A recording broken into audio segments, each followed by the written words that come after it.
Halo semua, kembali lagi di channel Naik Level. Pada video kali ini, saya ingin membahas saham Weton ya. Jadi saham Weton ini sama salah satu anak usaha dari Wijaya Karya. Ini sudah rilis laporan tutup tahun 2022 juga pada tanggal 9 Maret ya, di hari yang sama dengan WG. Dan hari ini tanggal 27 Maret 2023, hari Senin, harganya naik 1 basis point atau 0,60%. Ya, kalau kita cek kinerja harga sahamnya, ini nggak jauh beda ya dengan apa WG ya atau saudaranya teman-teman ya. Kalau kita lihat ini juga kurang menyenangkan karena hanya kalau teman-teman beli pas di minggu yang lalu, jadi ini ada kemiripan pola ya. Satu minggu naik 4,3%. Namun kalau teman-teman beli di lainnya ini minusnya cukup dalam, bahkan 5 tahun minusnya 67,5%. Year to date sudah minus 11,52%. Jadi ini saudara mirip-mirip teman-teman ya. Untuk harga tertingginya setahun terakhir ada di 262 dan terendahnya ada di 160, dan 160 ini adalah harga titik terendah sepanjang masa saham Weton ini. Oke, seperti biasa kita akan membahas saham Weton ini nanti dari 4 analisa ya. Kita akan lihat secara fundamentalnya, secara umumnya seperti apa kinerjanya, kemudian dari seasonality kira-kira bulan apa aja yang baik untuk membeli atau peluang untuk membeli saham ini supaya untung. Kemudian di bandarmologi kita akan lihat ya bagaimana perpindahan saham ini setahun terakhir dan bulan ini, bulan Maret. Kemudian terakhir dari teknikal kira-kira harga sahamnya akan kemana arahnya. Oke, sebelumnya kita akan bahas dulu company background ya. Mungkin banyak dari teman-teman yang belum tahu. Jadi ini adalah sama anak usaha dari Wijaya Karya ya, yang dia apa fokus usahanya ada di beton teman-teman ya, beton pracetak seluruh Indonesia, bahkan ini ada ekspor di Asia Tenggara ya. Jadi Wika Beton ini memiliki 14 pabrik dan satu online plant ya tersebar di Indonesia. Jadi intinya ya ini tetap di sektornya ya kayak konstruksi gitu ya, namun dia lebih ke beton gitu teman-teman ya. Oke, ini juga ada anak usaha, punya 3 anak usaha ya, Komponen Beton, Krakatau Beton, dan Lautan Teduh, satu perusahaan asosiasi ya dengan Wijaya Karya Pracetak Gedung. Oke, ini IPO-nya sudah cukup lama 2014 dan harga IPO-nya 590. Dan harga tadi saat ini kan 169. Jadi teman-teman bisa bayangkan ya kalau ada orang yang beli di harga IPO saat ini sedang floating minus. Nah, ini adalah corporate action terdekat teman-teman ya. Ada pengumuman bahwa ini rapatnya ditunda yang tadinya 18 April ya, hampir bersamaan dengan WG dengan saudaranya, ditunda menjadi 9 Mei ya. Mundur teman-teman ya jadi 9 Mei. Oke, sekarang kita akan masuk ke fundamentalnya dulu secara umum saja, kinerja jangka panjangnya teman-teman ya. Kalau kita lihat di sini secara grafiknya ini sebenarnya cenderung naik ya. Dia turun hanya pada saat di COVID ya, tapi ini sudah pulih lagi, sudah lebih tinggi dari COVID, namun memang belum setinggi 2019 atau sebelum COVID. Secara laba kotornya pun ikut demikian ya, ini mirip-mirip ya grafiknya. Kemudian ini laba usaha juga mirip-mirip ya, jadi ini perusahaan yang stabil ya. Laba bersihnya juga mirip-mirip. Jadi eh, stabil dari sisi bottom line ke top line ke bottom line-nya ya. Semakin tinggi pendapatannya maka labanya akan mengikuti. Oke, sekarang kita akan cek dari struktur pendapatannya. Kalau kita lihat beban pokok penjualannya ini dari 2017 ke 2022 meningkat ya sama teman-teman ya. Untuk konstruksi ini meningkat semua untuk beban pokok penjualannya sehingga menggerus laba kotornya. Beban usahanya ini cenderung turun ya, 2,5% menjadi 2% di tahun 2022. Kemudian untuk beban lain-lainnya ini cenderung naik naik tipis teman-teman ya, 2,1 ke 2,5. Untuk laba bersihnya ini sayangnya turun teman-teman ya, menurun karena tadi beban pokok penjualannya meningkat ya. Dan penurunannya ini cukup lumayan dalam secara persentase dari 6,3 menjadi cuma 2,8%. Nah, sekarang kita akan lihat bagaimana kinerja jangka pendeknya atau dalam setahun terakhir ya, yang sudah dirilis laporan keuangannya. Kalau kita lihat pendapatannya sudah mulai meningkat lagi tadi teman-teman ya, laba kotornya pun sudah mulai naik 2 kali lipat lebih. laba usahanya bahkan lebih lagi teman-teman ya, 3 kali lipat ya, laba bersihnya naik 2 kali lipat ya. Kalau kita lihat di sini, ada penurunan prosentase ya, prosentase dari 200% tiba-tiba laba bersihnya turun jadi 100%. Itu dikarenakan ada beban lain-lain yang meningkat secara nominal ya, yang tahun 2021 hanya 38 miliar jadi 150 miliar. Oke, jadi secara operasional ini meningkatnya cukup bagus teman-teman ya, cuman ini ada beban lain-lain di luar operasional yang menggerus laba bersihnya. Oke, untuk secara struktural jangka pendeknya ini turun ya, beban pokok penjualannya sudah mulai menurun, ya, beban usahanya juga mulai menurun, jadi menunjukkan kinerja yang positif teman-teman ya. Namun sayangnya beban lain-lainnya tadi naik ya, naik sehingga ini menggerus laba bersihnya. Namun secara overall laba bersihnya masih meningkat dari total pendapatan. Oke, sekarang kita akan bahas valuasinya ya, teman-teman ya. Pada saat video ini dibuat, price to book value-nya adalah 0,42 dan PER-nya 9,04. Kalau kita bandingkan di tahun-tahun sebelumnya, ya price to book value pada saat video ini dibuat adalah price to book value terendah, teman-teman ya, paling rendah sepanjang masa. Ya, 2023 ini, teman-teman ya. Kemudian kalau secara PER-nya ini lebih rendah daripada rata-rata tahun-tahun sebelumnya. Untuk 2018 dan 2019 ini lebih tinggi ya, namun untuk secara overall ini lebih rendah, teman-teman ya. Oke, sekarang kita akan bahas dari ROE-nya ya. ROE-nya ini 4,62% ya. 4,62% dan kita bayarnya di PBV 0,42 sehingga earning yield-nya yang kita dapat kalau membeli di harga saham 169 ini itu adalah 11% per tahun. Jadi ini menurut saya masih memberikan return yang wajar ya untuk sebuah perusahaan.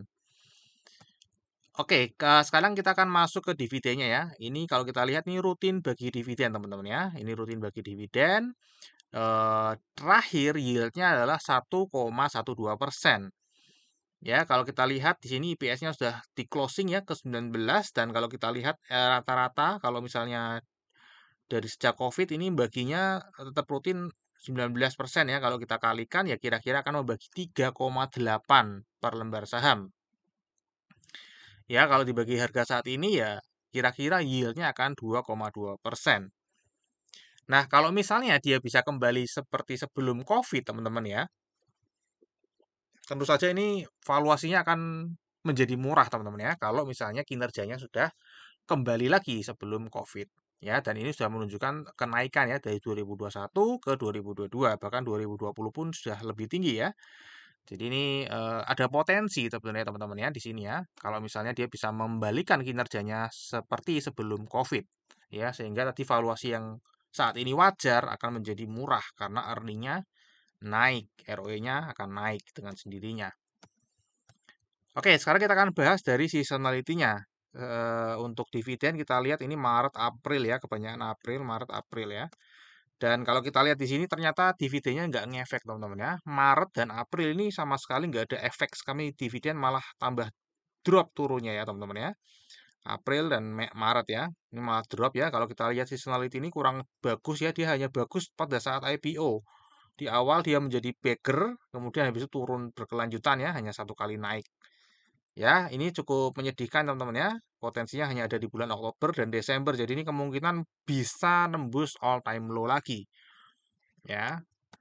Oke, sekarang kita akan masuk ke analisa bandarmologinya. Seperti tadi yang sudah diinfokan di awal, ini masih sama dengan WG ya, anak usaha dari PT Wijaya Karya, ini BUMN. Kepemilikan masyarakat ada 2,95 miliar, ada koperasi juga, ada yayasan juga, ya, Yayasan Wijaya Karya. Ini ada direksi-direksi dan komisaris yang memiliki saham di sini dan jumlah sahamnya cukup oke ya, cukup besar namanya di sini ya. Ini 15 juta, 13 juta, 2 juta, jadi sudah besar-besar kecuali komisarisnya hanya 109.000 aja. Ya, ini cukup besar teman-teman ya.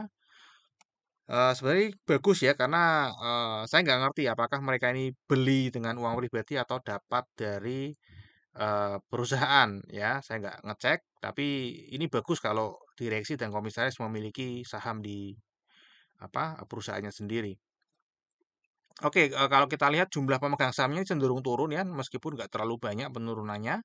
hanya satu kali naik di bulan November ya 195, yang lainnya nih pada keluar semua dari saham weton.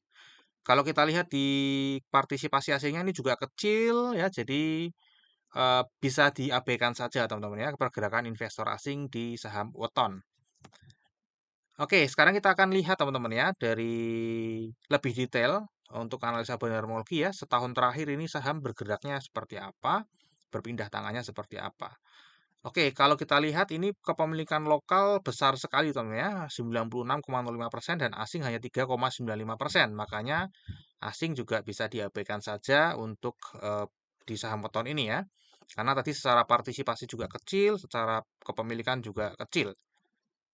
Oke, kita akan bahas ya secara lebih detail. Lokal 96 ini terbesarnya sayangnya sekali lagi ada di investor retail lokal. Ini juga kurang bagus ya. Dan kalau kita lihat investor retail lokal ini malah menambah kepemilikannya ya 1,45% ya dalam setahun terakhir meskipun ini bulan Februari, Januari ke Februari mulai ada yang jual teman-teman ya, kepemilikannya berkurang namun secara overall ini meningkat teman-teman ya. Dan harga sahamnya turun terus pasti ya karena yang beli adalah retail. Ya, kalau kita lihat kalau retail yang membeli artinya ada yang menjual ya, ada artinya yang menjual. Siapakah yang menjual ke retail ini? Nah, kalau kita lihat di sini terbesar kepemilikan keduanya ada di Others ya. Others ini juga buang barang. Namun ini Februari dia tiba-tiba loncat membeli namun secara setahun dia masih buang barang. Ya, kemudian yang kedua ketiga terbesar sorry insurance ini juga buang namun ini kecil sekali ya buang barangnya juga hanya beberapa bulan kemudian dia datar lagi ya hanya di sini buangnya. Ini dari Februari ke Februari teman-teman silahkan ya bisa dihitung sendiri ini bulan apa ini ya. Nah, kira-kira di tengah-tengah Februari ke Februari. Ya, ini buang barang kecil, kemudian ada yang corporate ini yang buangnya cukup besar ya, 0,59%.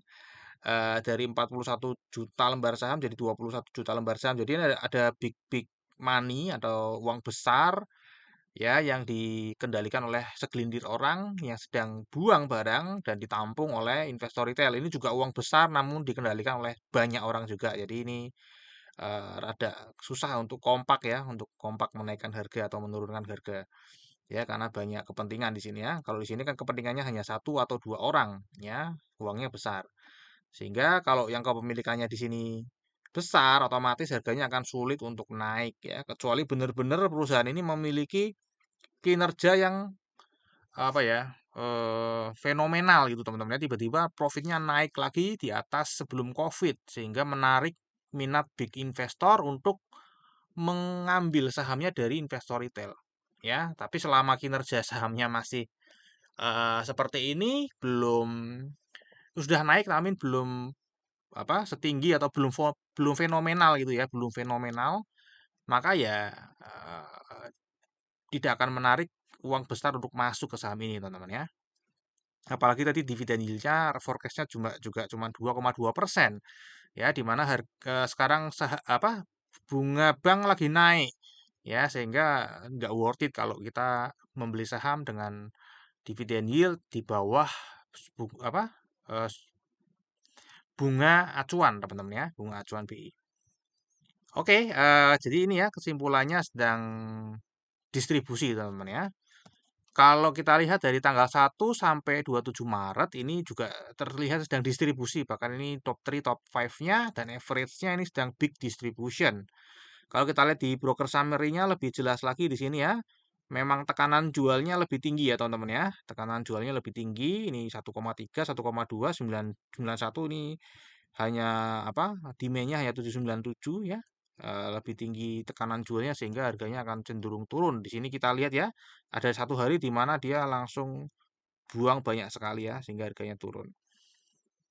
Oke, kemudian kita cek secara teknikalnya ini sudah tembus all time low-nya dia di 184. Jadi 184 ini adalah harga COVID teman-teman ya. Dan ini sudah di-break teman-teman ya, sudah di-break di awal 2023. Ya, Januari langsung di-break, dia bentuk all time low lagi di 160, kemudian sempat naik, kemudian dia balik lagi ke 160 dan ini mulai kelihatan akan memantul lagi. Nah, kira-kira ya pergerakan harganya akan seperti apa? Ya, kemungkinan dia akan bisa mondar-landir di sini, teman-teman ya. Dia akan sideways di sini, kemudian dia akan naik di sini. Ya, bisa naik di sini, mungkin ke sini, tapi ini turun terus ya, teman-teman ya. Kemungkinan targetnya di 140. Ya, dan ini likuiditasnya hanya 817 juta per hari. Ya, jadi kalau mau buang barang, uang besar mau buang barang di sini itu cukup lama ya, supaya harganya nggak terlalu langsung turun jeglek gitu teman-teman ya. Harus pelan-pelan dinaikin ya toh, optimis, sudah ada demand, dijual lagi, turun lagi gitu ya. Kira-kira seperti itu. Oke, kemudian terakhir kita akan masuk ke risamnya. Untuk fundamental kinerja jangka panjangnya tadi naik ya, ini bukan 12 tahun itu teman ya, sorry, sekitar 10 tahunan. Kinerja jangka pendeknya naik ya, valuasi masih terbilang wajar. Rutin bagi dividen, forecastnya nanti 2,2%. Untuk seasonality ini dalam setahun teman-teman ya, potensi naik hanya ada di akhir tahun, Oktober dan Desember. Ya, jadi hanya ada di kuartal 4 teman-teman ya, masih lama. Jadi ini mungkin bisa dilupakan dulu, masuk watchlist nanti di Oktober dan Desember. Untuk bandarmologi juga sedang distribusi, jadi memang sebaiknya dijauhin dulu. Dan technical ini juga sedang downtrend menguji support all time low. Jadi kemungkinan akan breakdown lagi all time low-nya tadi seperti yang sudah dijelaskan di analisa teknikal.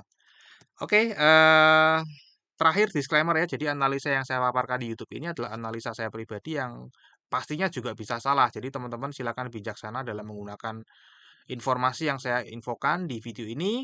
Ini bukan ajakan jual atau beli saham weton. Teman-teman tetap harus analisa sendiri. Oke, sampai di sini dulu video analisa saham weton. Semoga bisa bermanfaat buat teman-teman dan kita akan berjumpa lagi di video yang berikutnya.